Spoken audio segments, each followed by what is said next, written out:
Olá a todos, professor Abner aqui. E agora, nessa aula, nesse vídeo, vamos tratar então do sistema de duas partículas que nós vimos no vídeo passado, só que agora sem supor que as massas sejam iguais, que as massas sejam distintas. Então agora, fazendo de uma forma mais simples, o ponto O do nosso centro de referência é esse ponto aqui, tá? E eu não vou me preocupar em escrever os eixos, né? E que esse vetor R1 e R2 descrevem a posição da partícula 1 e partícula 2, respectivamente, num sistema de referência onde eu estou me baseando como ponto O, como minha referência para descrever esses vetores, né? E o vetor R é o vetor que vai descrever então a posição de centro de massa agora, né? Bem, então, indo direto ao ponto, com o nosso aprendizado no último vídeo, a gente pode escrever que o momento total desse sistema, que é P1 mais P2, né? Isso é igual, então, escrevendo aqui embaixo novamente, M1 dr1 dt, né? O momento daqui é o momento, então, da partícula 1, mais M2 dr2 dt, né? E isso daqui é o momento da partícula 2, né? Bem, e aí, pelo nosso aprendizado também no último vídeo, a gente mostrou que isso então a gente pode escrever como sendo, né? Então, escrever aqui de novo, M1 dr1 dt mais M2 dr2 dt é igual à massa total desse sistema de partículas, que é M1 mais M2. Isso daqui é o que a gente viu no vídeo anterior, né? Isso é igual à massa total desse sistema de partículas.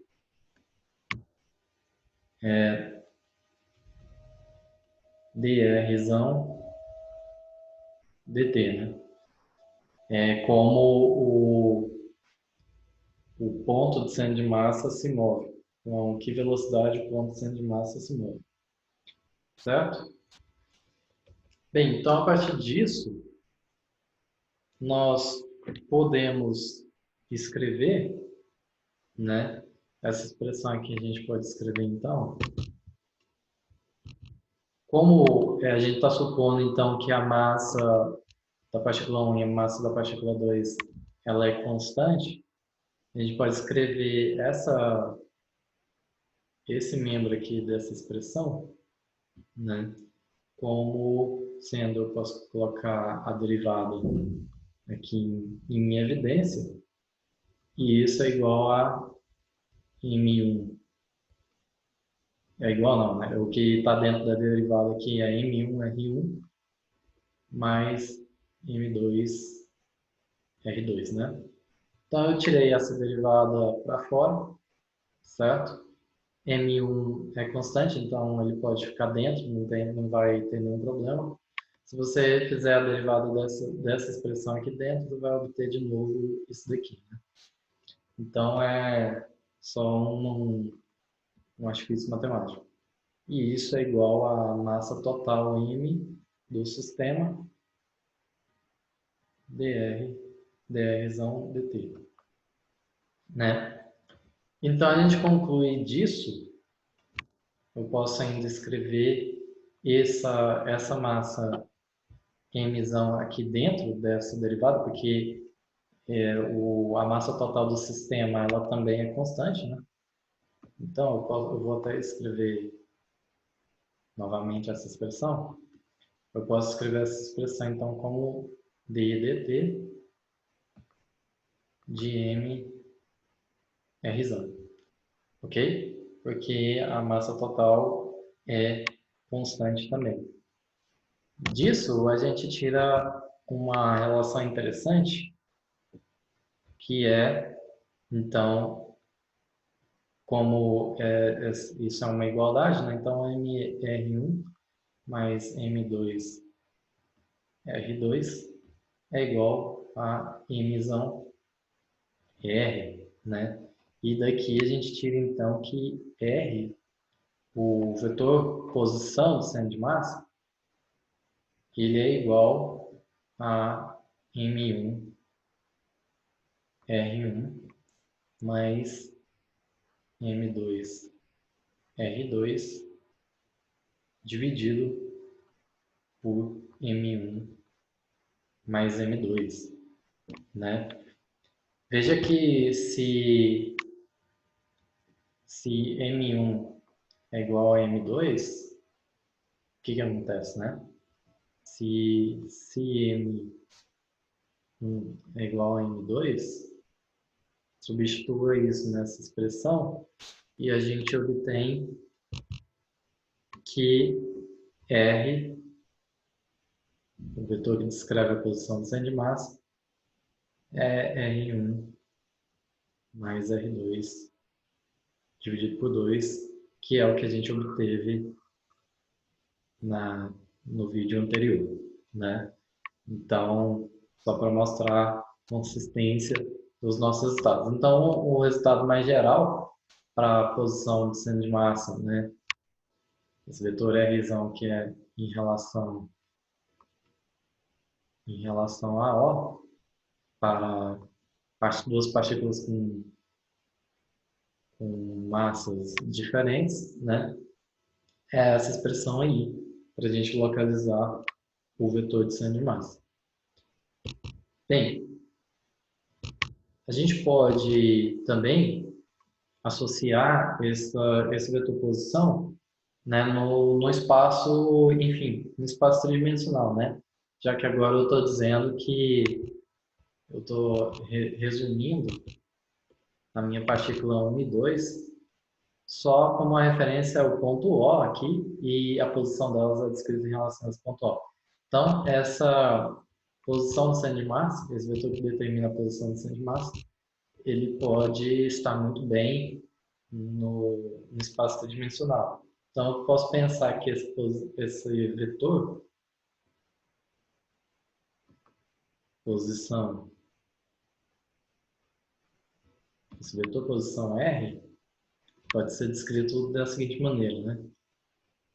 Ele tem uma componente x, na direção em chapéu, mais uma componente y, na direção j chapéu, mais uma componente z, na direção k chapéu, né?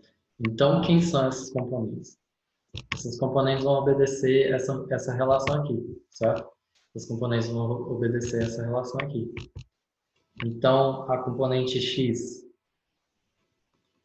ela é m1 x1 mais m2 x2 dividido por m1 mais m2. A y é a mesma coisa, só que para y, né?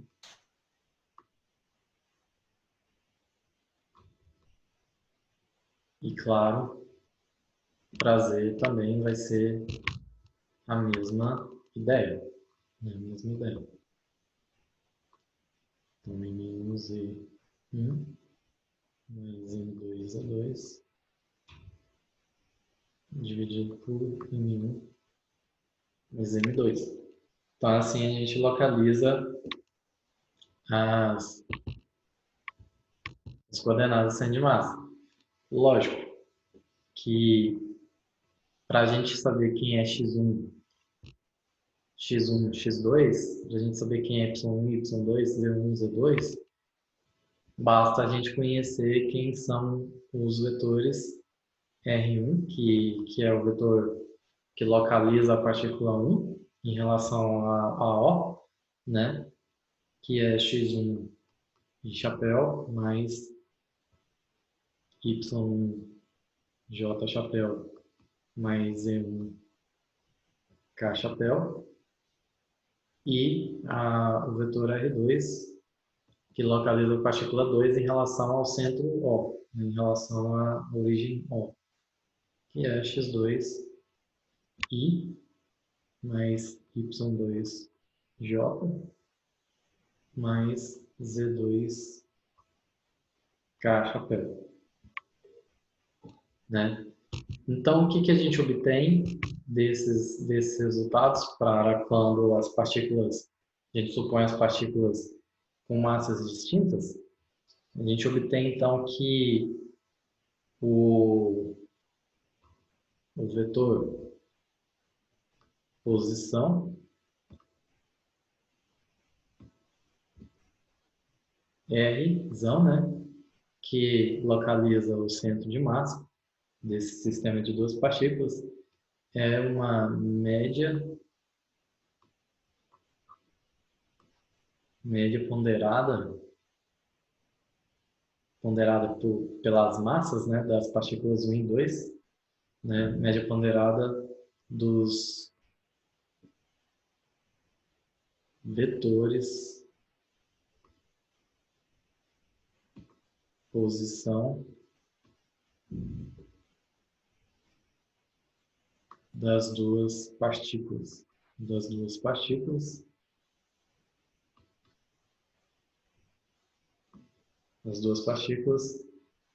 onde, como eu disse, ela é ponderada, né, pelos pesos correspondentes, que esses pesos aqui não é da força-peso, né?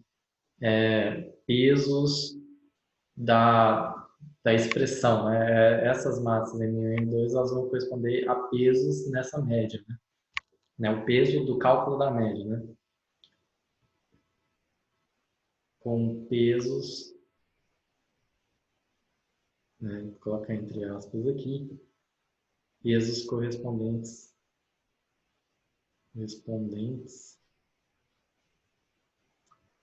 às massas. Então, repetindo, é uma média ponderada pelas massas das partículas, né? As massas das partículas vão corresponder aos pesos dessa média, tá? Bem, uma outra relação que a gente pode encontrar interessante nesse movimento agora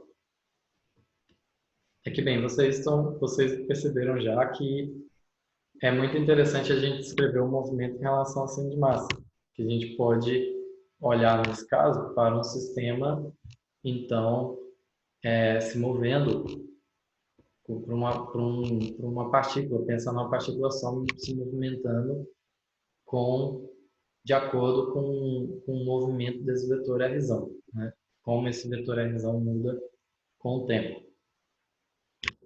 Algo interessante também é a gente descrever o movimento dessas duas partículas não em relação ao centro O, mas em relação ao centro de massa.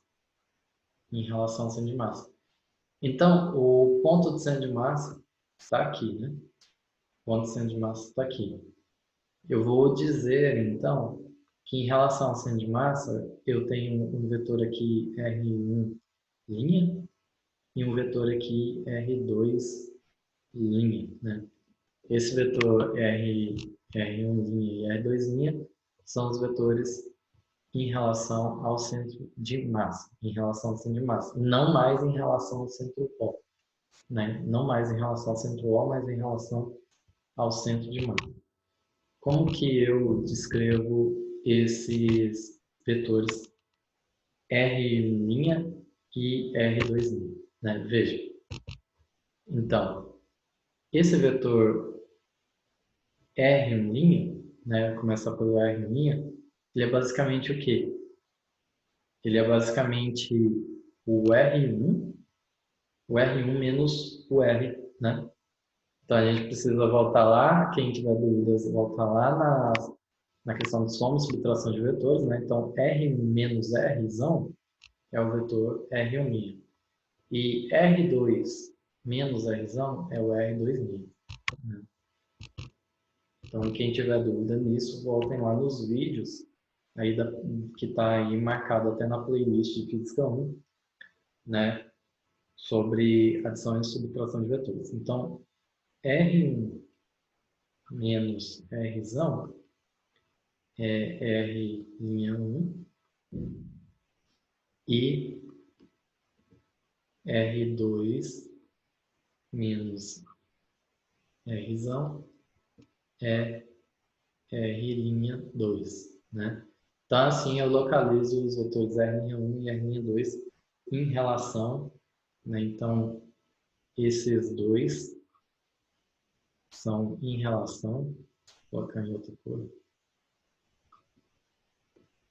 né?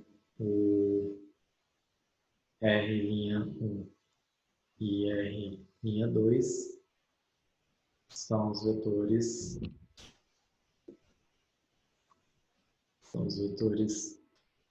posição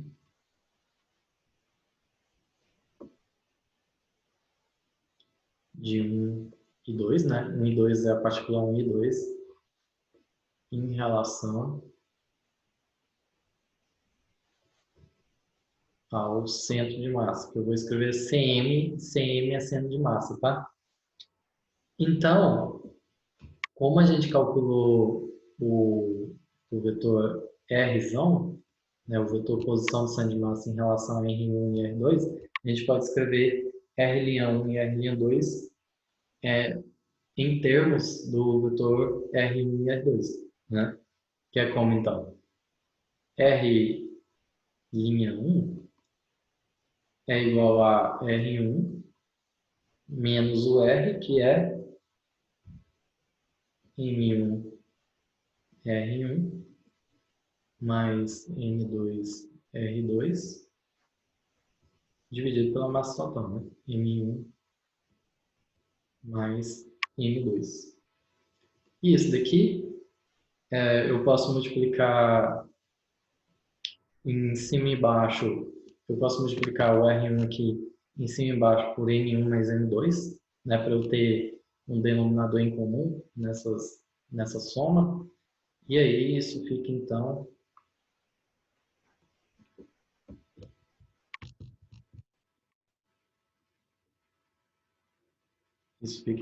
M1 mais M2 aqui embaixo. E aqui fica M1 R1 mais M2 R1, tá? Menos M1 R1. Só estou abrindo essa expressão de cima, tá? Aqui é o M1 mais M2 multiplicado por R1, que está aqui. Então, menos M1 R1 menos M2 R2, tá? Então, aqui a gente vê que esse termo corta com esse termo, certo? E o que nós temos de resultado é que o R'1 é igual a M2. M2, veja que eu tenho dois termos com M2. Então, M2 vezes R1 e M2 menos M2 vezes R2. Então, posso tirar M2 em evidência, fica R1 menos R2. Fica R1 menos R2. Isso dividido por M1 mais M2. Né? A gente pode fazer o mesmo, então, para encontrar o R'2. E aí eu vou já fazer direto aqui, porque é a mesma ideia. Então, o R'2, vocês podem fazer, não vou fazer aqui, né? É só substituir lá e tal, o vetor Rzão. Vai dar M1 sobre M1 mais M2, isso multiplicado por R1 menos R2, tá? Por R1 menos R2. Então, esses daqui são os vetores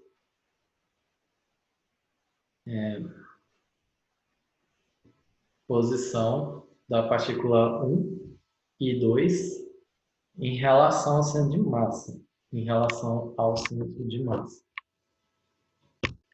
Então, na expressão do R'1, nós temos um R1 menos R2. R1 menos R2, veja, né? R1 menos R2 é qual vetor? É o vetor que sai, então, de R2 e vai até R1. Esse daqui é R1 menos R2, certo? Então, nós temos esse vetor aí. Aqui eu cometi um erro, tá? Aqui não é R1 menos R2, aqui é R2 menos R1. Tá? No R'2 é R2 menos R1. E nós temos esse vetor R2 menos R1 no R'2, que é, né, o vetor que parte do R1 e vai até o R2. Então, esse em vermelho é o R2 menos o R1. Então, eles têm a mesma magnitude, né? Eles têm o mesmo módulo, mas eles têm sentidos opostos, né? Claro, um é o menos o outro. Bem, então, por que eu estou falando isso? Porque a gente pode relacionar R'1 e R'2. A gente pode relacionar R'1 e R'2, então eu vou só reescrever aqui o R'1. Eu posso escrever ele como sendo menos M2 sobre M, que é a massa total, M1 mais M2. E eu coloquei o sinal de menos lá para poder escrever aqui R2 menos R1, tá? E o R'2, né? Na verdade, eu vou escrever o R'2 aqui do lado.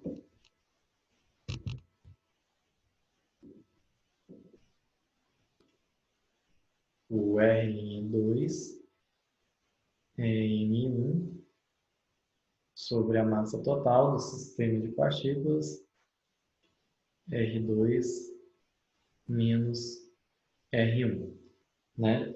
Então, eu posso tirar dessa expressão aqui, que R2 menos R1 é igual a M menos, né? M sobre M2 R'1. R'1. E eu posso substituir essa expressão aqui, né? Aí vamos ver o que acontece. Se você substituir essa expressão aí, você vai encontrar que R'2 é igual a, então, M1 sobre Mzão. E aí, isso daqui multiplicado por, então, menos Mzão sobre M2. Isso multiplicado por R'1, né? A massa Mzão corta aqui. E a gente obtém que, disso daí a gente obtém que M2 é R'2, né? Esse M2 passa multiplicando cruzado aqui, mais M1 R'1 é igual a zero, né? Porque daí eu passei esse menos M2, menos M1 R'1 para o lado de lá da equação, né? Passa positivo então, né? Então a gente tem uma relação muito interessante em relação ao centro de massa. Em relação ao centro de massa. Bem, como o vetor R1 sem linha, tá? R1 e R2, eles se movimentam ao longo do tempo, né? Eles variam com o tempo. Então, os vetores R1' e R2' também, né? Então, a representação gráfica disso, rápido, poderia escrever o seguinte, né? Aqui eu tenho o centro de massa, aqui eu tenho o R'2, aqui eu tenho o R'1, né? E eles se movimentam na mesma linha de ação numa mesma linha de ação em sentidos opostos, né? Então, eles estão sobre a mesma direção, em relação ao centro de massa, mas estão em sentidos opostos, né? Então, as partículas em relação ao centro de massa, elas têm sentidos opostos, são antiparalelas, né? Então, eu posso escrever aqui as partículas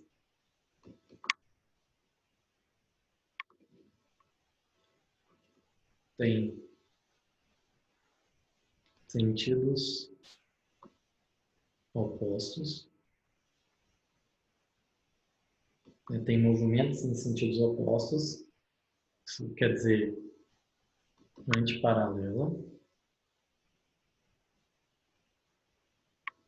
antiparalela em relação ao centro de massa, em relação ao centro de massa. Bem, outro ponto interessante é a gente pode dar um passozinho aqui para trás e escrever o seguinte: o módulo de R'2,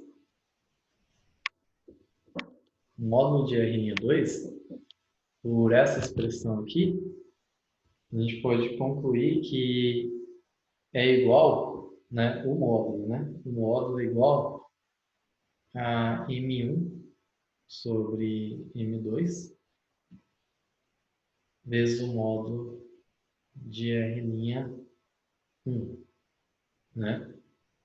Deixa eu ver se está certo. M2R, linha 2, passou M2 dividindo, sim, M1 por M2. Então, esse módulo, né? Sem se preocupar com um sinal aqui de menos, só para saber a relação em módulo entre essas distâncias dadas por R'1 e R'2. Logo, né, se M1 sobre M2 é maior que 1, isso significa o quê? Que R'2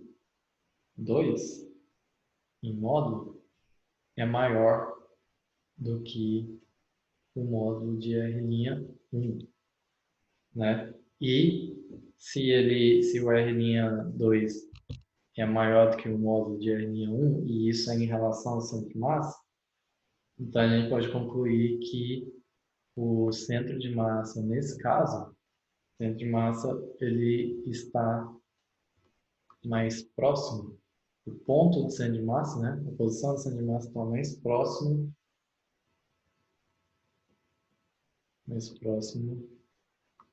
da partícula 1, da partícula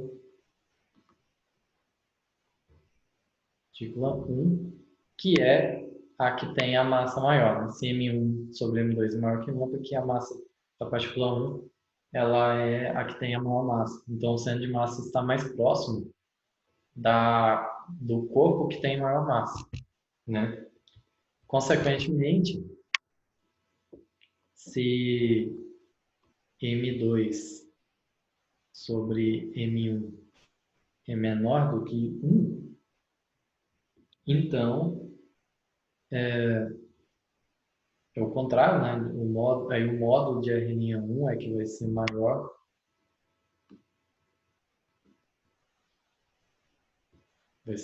do que o módulo de R'2. Isso significa que o centro de massa está mais próximo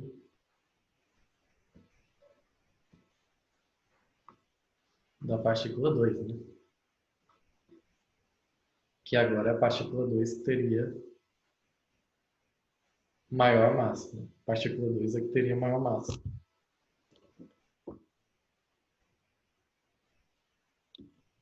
Né? Então é simples, essa relação é intuitiva. Né? O centro de massa ele vai estar mais próximo do corpo que tem maior massa. Né? Isso pensando nesse sistema simples de duas partículas só. Bem, agora como eu havia dito anteriormente,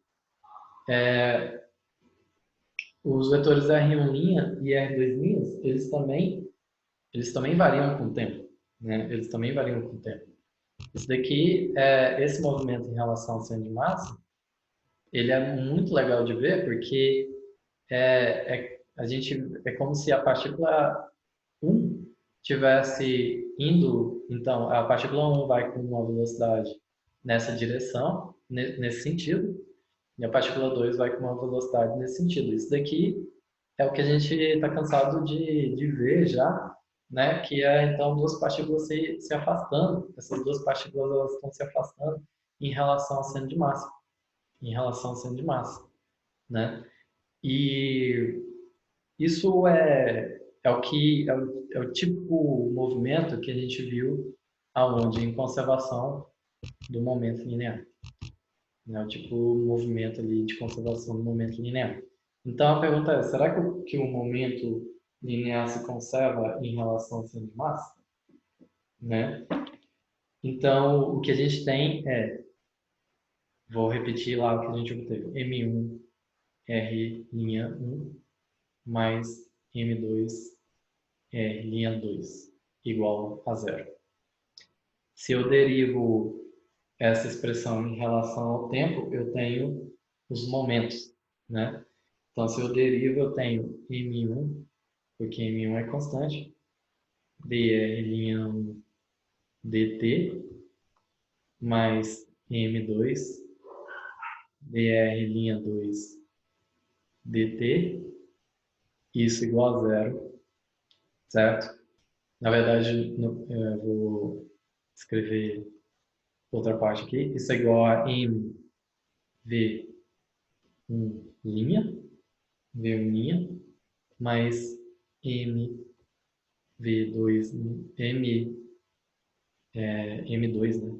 M1 V1 linha mais M2 V2 linha, né? Isso é igual a P1 linha, o momento da partícula 1 em relação ao centro de massa, mais o momento da partícula 2 em relação ao centro de massa, e isso é igual a zero. Isso é igual a zero. Bem, ser igual a zero é ser constante. Né? Ser igual a zero é ser constante também. Né? Então, o que a gente obtém disso daqui é que a conservação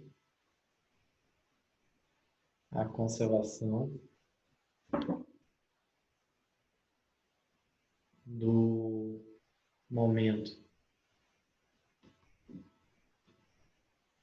total